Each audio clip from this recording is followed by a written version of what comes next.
Ready start. अध्यक्ष महोदय, उसके लिए सब कुछ करना है तो फिर कृषि उत्पादन का जो मूल आधार है, उस खाद और पानी की जो व्यवस्था है, जब उस पर ही कर लगाया जाता है तो मेरे मन में आता है कि कहीं वित्त मंत्री महोदय अपनी ही बात को अपने ही सिद्धांतों के द्वारा तो काट नहीं रहे हैं।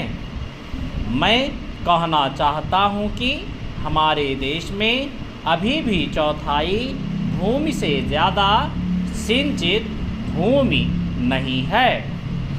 इस देश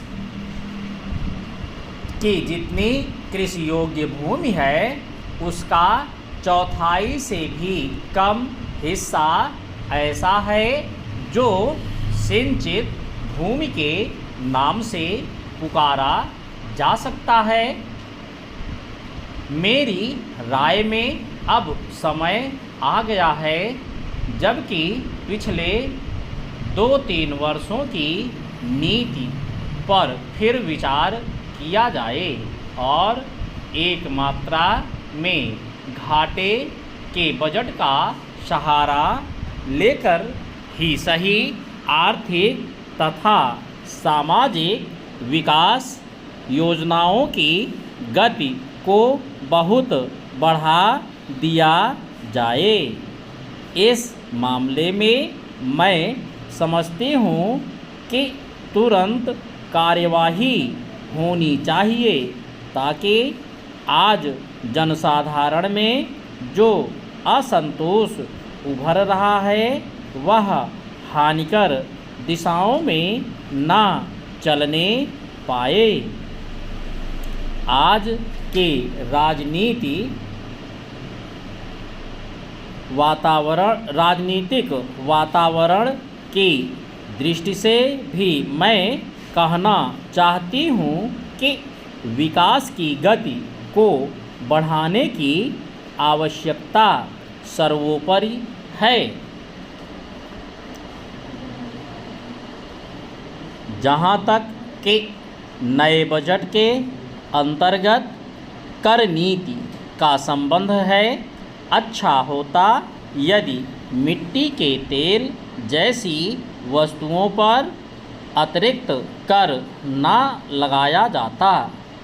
मेरी राय में इस प्रकार के करों से बचना ही उचित है, परंतु वस्तुस्थिति कुछ ऐसी लगती है कि प्रायः गरीबों पर करों का भार लादे बिना सरकार की गाड़ी आगे बढ़ ही नहीं सकती। एक नया कर जिसे पहली बार वित्त मंत्री ने लगाने की ठानी है, वह कृषि संपत्ति संबंधी कर है। अब से पहले कुछ राज्यों में कृषि संबंधी आयकर लगाया गया था, परंतु उसके प्रशासन तथा वसूली आदि में इतनी कठिनाइयाँ आईं कि राज्य सरकारों को अपनी नीति बदलनी पड़ी। बात यह है कि जहाँ करोड़ों अनपढ़ तथा गांवों में बसने वाले किसानों का हिसाब किताब रखने और रिपोर्ट भेजने की जिम्मेदारी लादी जाती है, वहाँ ऐसा कोई कर सफल नहीं हो सकता। उल्टे उसके कारण लाखों लोग कई प्रकार से सताए जाते हैं और फिर वे लोग सरकार से नाराज़ हो जाते हैं। इसलिए पहले देखना यह पड़ेगा कि यह कर कितने कृषकों पर लागू होने वाला है और उससे कितना रुपया कर के रूप में वसूल होगा।